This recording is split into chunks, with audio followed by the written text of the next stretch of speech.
Shalom Bapak Ibu Saudara-saudari yang kukasihi dalam Tuhan kita Yesus Kristus. Hari ini kita bersyukur diberi kesempatan untuk membaca dan merenungkan firman Tuhan. Terkhususnya saya sebagai hambanya diberi kesempatan untuk menyampaikan firman Tuhan untuk kita hari ini, Senin 6 Juli 2020, sesuai dengan Almanak Nas GKE tahun 2020 yang terdapat dalam Kidung Agung pasal 2 ayat 8 sampai 13 dengan perikop di pintu mempelai perempuan. Mari saudara-saudariku, sebelum kita baca dan renungkan, kita mohon pimpinan Roh Kudus Tuhan. Kita berdoa. Bapa kami di dalam kerajaan sorga, Allah Tuhan yang kami puji dan kami sembah, terima kasih atas anugerah, tuntunan, penyertaan, kesehatan, kekuatan, dan kesempatan yang Tuhan berikan bagi kami hari ini. Tuhan, kami hendak membaca dan merenungkan firman-Mu. Curahkan roh hikmat bagi hamba-Mu dan bagi saudara-saudari kami yang mendengarkannya, sehingga firman-Mu dapat kami lakukan dalam kehidupan kami. Di dalam nama Tuhan Yesus Kristus kami berdoa, amin. Baik Bapak Ibu, saudara-saudari, saya akan bacakan firman Tuhan bagi kita demikian.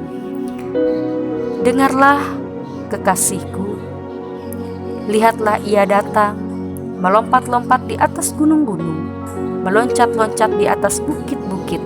Kekasihku serupa kijang atau anak rusa. Lihatlah ia berdiri di balik dinding kita, sambil menengok-nengok melalui tingkap-tingkap dan melihat dari kisi-kisi.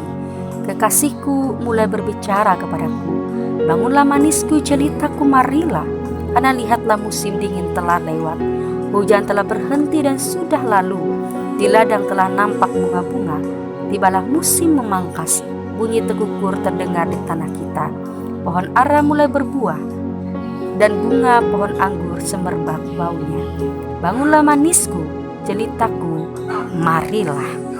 Saudara-saudari yang kukasihi dalam Tuhan Yesus Kristus, pernah menanti atau menunggu kedatangan orang yang kita kasihi, cintai, yang menjadi bagian dalam hidup kita?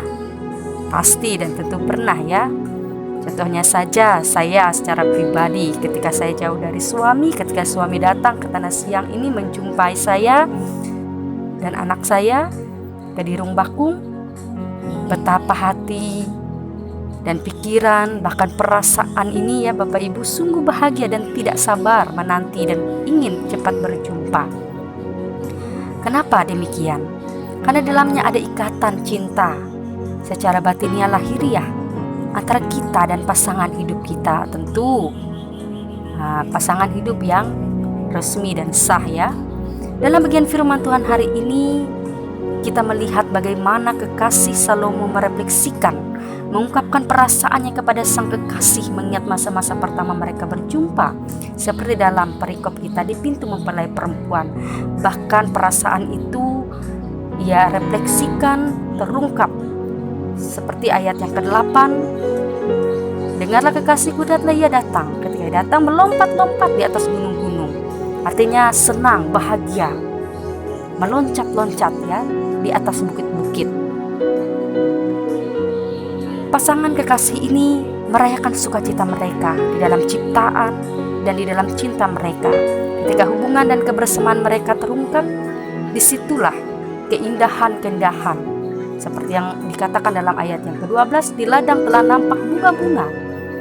Artinya bunga melambangkan keindahan dan keajaiban terjadi. Kekuatan cinta yang besar itulah yang mempengaruhi hati dan pikiran kedua pasangan ini. Firman Tuhan ini menjadi suatu kisah yang menyentuh hati. Mereka menggambarkan secara rinci keintiman, perasaan mereka satu sama lain, serta kerinduan mereka untuk bersama. Namun Bapak Ibu saudara-saudari, ada hal yang lebih penting yang mau disampaikan oleh firman Tuhan ini, ialah bahwa apa yang diungkapkan Salomo dan juga kekasihnya ini ingin menyampaikan bagi kita bersama dan juga mengungkapkan bagaimana kasih Allah kepada umatnya, bagaimana seharusnya relasi hubungan umat dengan Allahnya. Allah menciptakan dunia, keindahan alam dan karunia cinta, dan Dia memberikan panca indera untuk menikmatinya. Allah digambarkan sebagai mempelai laki-laki dan umat adalah mempelai perempuannya. Kita adalah pengantinnya Bapak Ibu, orang yang Ia cintai dan dikasihi oleh Tuhan. Namun pertanyaannya untuk kita renungkan, adakah dan sudahkah kita selama ini menjalin hubungan relasi yang baik dengan Tuhan? Adakah dan sudahkah kita selama ini mengakui Tuhan adalah bagian dalam kehidupan kita? Jika sudah, teruslah merindukan Tuhan dalam hidup kita, teruslah menjalin hubungan yang intim melalui persekutuan kita dengannya. Namun jika belum, bukalah hati kita kembali kepada Tuhan. Cinta dan kasih-Nya tersedia bagi kita, karena Allah Tuhan kita adalah Allah yang setia.